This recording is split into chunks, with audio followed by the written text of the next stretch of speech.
नमस्ते आंटी जी। धन निरंकार जी।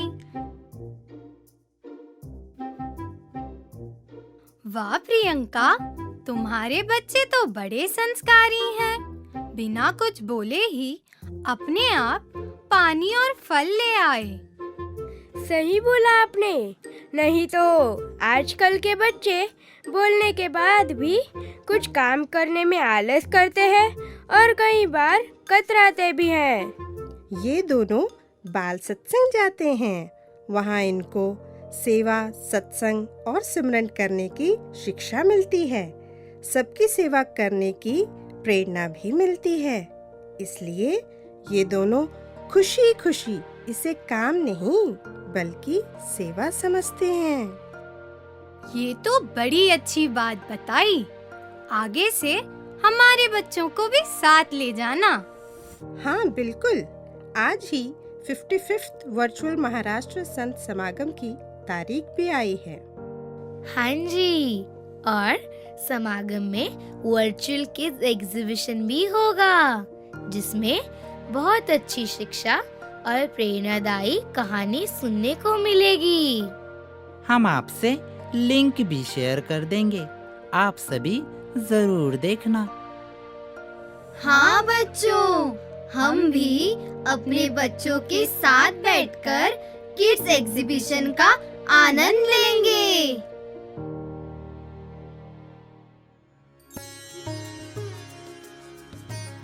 पचपनवें महाराष्ट्र निरंकारी संत समागम की सभी महात्मा गणों को लाख लाख बधाई।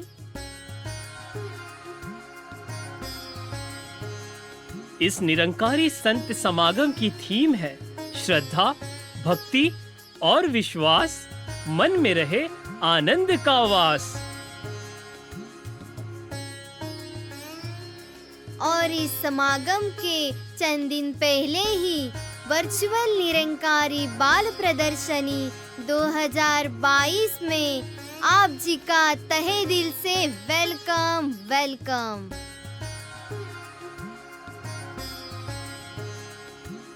आओ इसी बाल प्रदर्शनी से ही जानते हैं सद्गुरु के बताए हुए एक दिव्य जीवन यात्रा का अनमोल राज।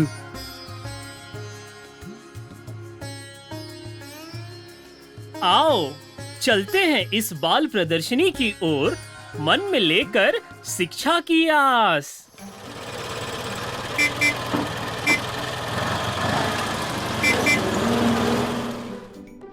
इस समागम की थीम भी बहुत अच्छी है। बड़ा मजा आने वाला है किड्स एग्जीबिशन देखने में। लेकिन मुझे तो विश्वास वर्ड समझ ही नहीं आता। आजकल कैसे आप किसी के ऊपर विश्वास कर सकते हो?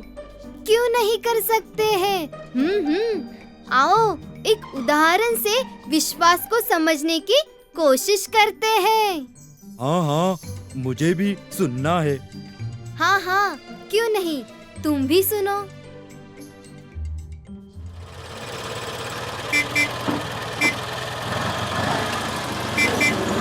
एक प्यासा मुसाफिर रेगिस्तान में पानी ढूंढ रहा था।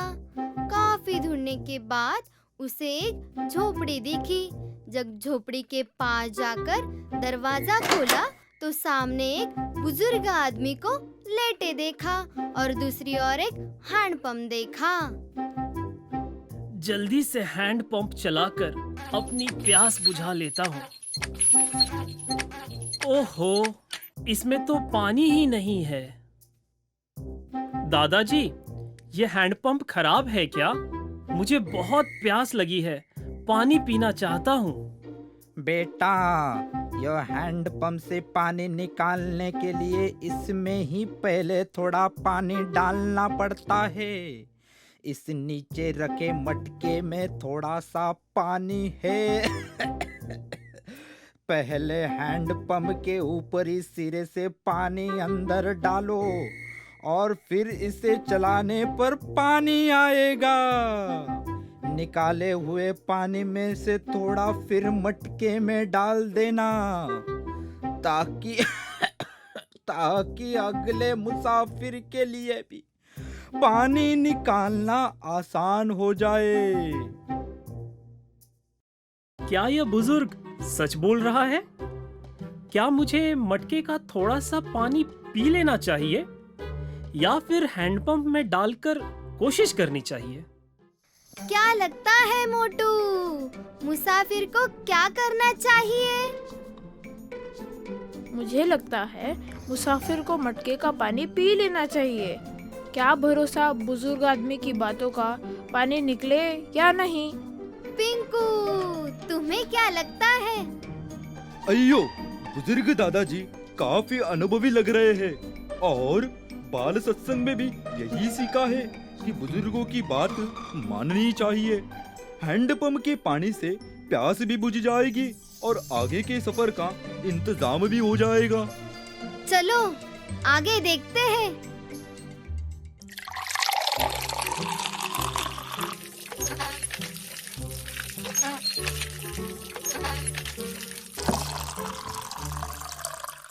देखा, विश्वास करने से मुसाफिर की सारी उलझन ही खत्म हो गई।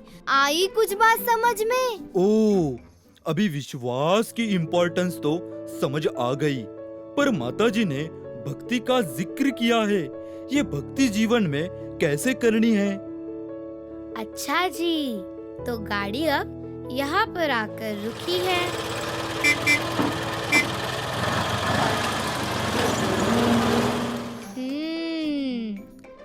अच्छा पिंकू, ये बताओ, क्या तुम सत्संग करते हो? ओ, हाँ जी। और लंगर में सेवा, जैसे भवन में साफ सफाई वगैरह की सेवा? हाँ जी, बिल्कुल बिल्कुल। मम्मी पापा के साथ रोज सिमरन भी करता हूँ। संपूर्ण हृदय बानी में भी दर्ज है, सेवा सत्संग सिमरन जो भी प्रेम से करते हैं, कहे हरदेव सदा वो कायम, भक्ति को रख पाते हैं। अरे वाह, ये सब करने से तो सद्गुरु बड़े खुश होते हैं। हाँ जी, यही तो भक्ति है। गुरु को रिझाना ही तो भक्ति है।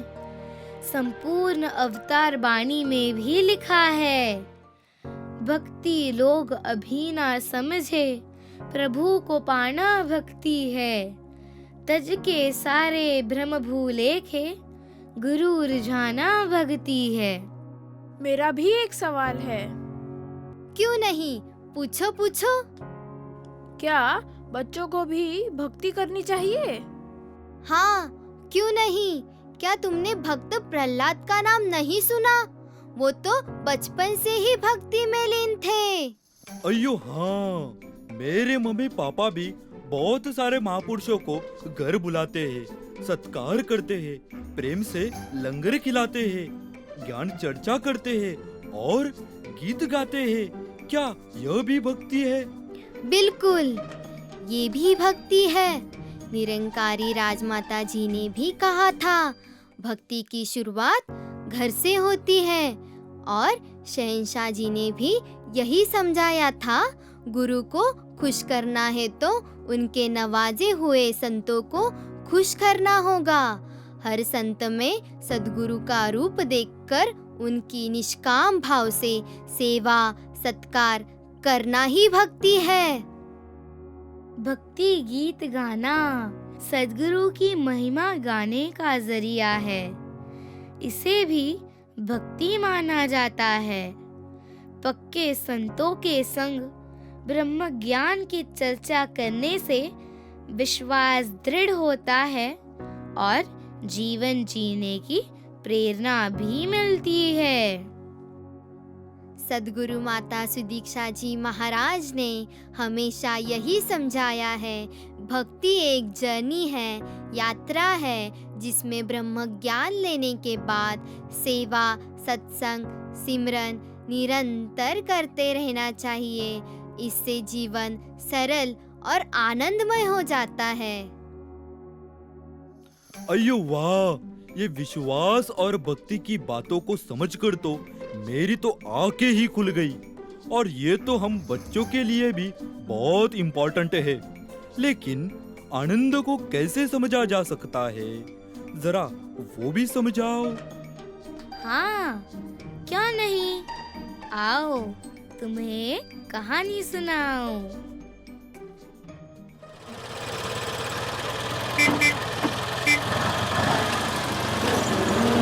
एक बच्चा अपने मित्र के साथ पतंग उड़ाने की कोशिश कर रहा था।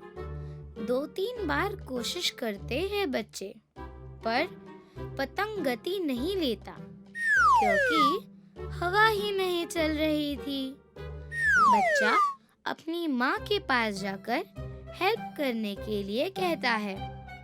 माँ, आज ये हवा क्यों नहीं चल रही?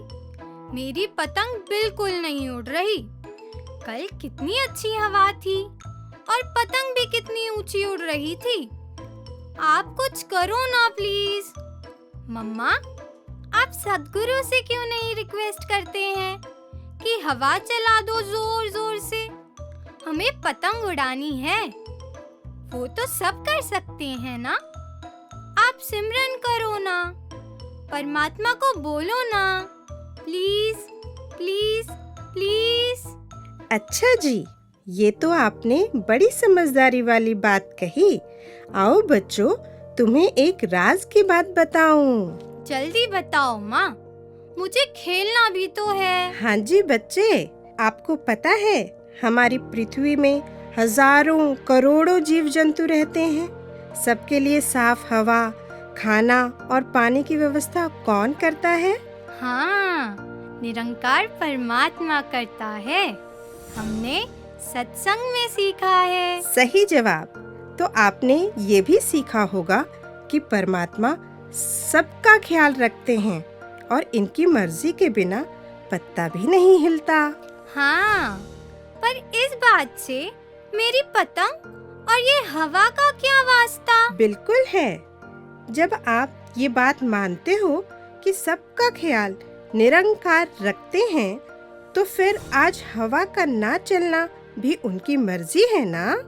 जैसे कल अच्छी हवा चल रही थी, तो क्या हमने सोचा कि क्यों हवा इतनी अच्छी चल रही है? आज शायद ये हवा की जरूरत कहीं और जगह ज्यादा हो। इसका मतलब ये है कि हमें अपनी इच्छा के लिए अरदास नहीं करनी चाहिए? नहीं, आप बिल्कुल अरदास कर सकते हो, पर महत्वपूर्ण बात ध्यान रहे, हमने जिद नहीं करनी। निरंकार वही करेगा जो सही है। जो भी आगे हो, हमें स्वीकार करना चाहिए। अच्छा जी, पर इस वक्त क्या करूं मैं? आपको लगता है कि अरदास करते ही हवा चलने लगेगी? हाँ, आप कोशिश करो और साथ ही साथ कुछ दूसरा खेल खेलना शुरू करो, जैसे बैडमिंटन, जिसमें हवा बिल्कुल नहीं चाहिए। आखिर आपका मकसद तो सिर्फ आनंद पाना है ना। अगर आप सिचुएशन को अडैप्ट कर लेते हैं और अकॉर्डिंगली दूसरा खेल खेल लेते हैं, तो आप सदैव आनंद की अवस्था में रहते हो और परमात्मा भी खुश होते हैं। हाँ, ये तो बहुत अच्छा आइडिया दिया आपने। चलो बैडमिंटन खेलते हैं आज।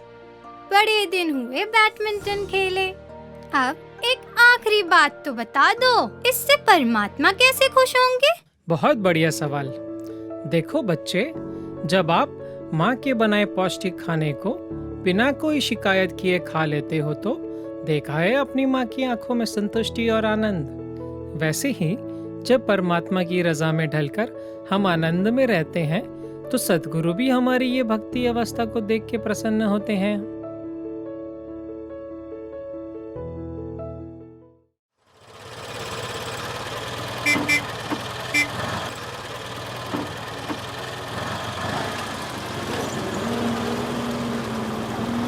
हाँ जी, बाबा हरदेव सिंह जी भी समझाया करते थे, जिस प्रकार जब हम गाड़ी चलाते हैं तो निरंतर हमारा ध्यान सुई की तरफ होता है, जो हमें पेट्रोल की दिशा बताता रहता है। जैसे ही लगता है कि पेट्रोल खत्म होने वाला है, हम पेट्रोल पंप की ओर दौड़ते हैं। इसी प्रकार सहज और आनंद अवस्था को बनाए रखने के लिए हमें अपने ध्यान को सेवा, सिमरन और सत्संग में लगाए रखना जरूरी है। जब हमारा ध्यान इस तरफ लगा रहता है तो मन में हरि यश करने का उत्साह बना रहता है। बहुत खूब। ये जर्नी तो बड़ी हितकारी और उपयोगी रही। आओ ये प्लेज करें, प्रतिज्ञा करें कि जीवन को सद्गुरु के वचनों अनुसार विश्वासी, भक्तिपूर्ण और आनंदमय बनाएंगे। धन निरंकार जी।